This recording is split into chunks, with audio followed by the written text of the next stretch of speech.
I was super nervous. I made sure to talk to my friend to really understand Fidelity as a company, but also the role itself. I wanted to know, what am I getting myself into?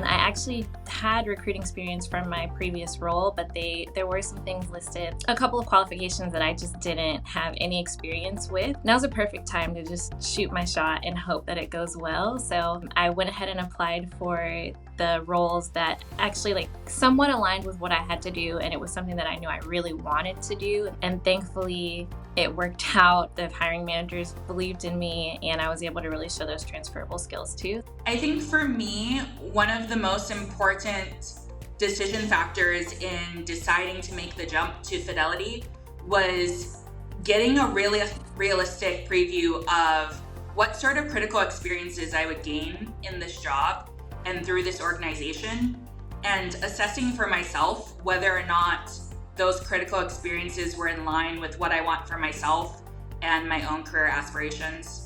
My biggest tip that I'm always sharing with people is just to practice some of those common interview questions, or at the very least, making sure that you are concise in those responses. I know it's a normal human reaction for us to get nervous whenever we have a job interview, so being able to take a beat, breathe for a second, and then just think about the question being asked, speak to a situation, the action you took, and what exactly the result of that was. If you answer a question like that every single time, you'll probably land the job. I like using the STAR-L method to answer semi-structured behavioral interview questions. So I talk about the situation, the task, the action, the result, and most important, the learning.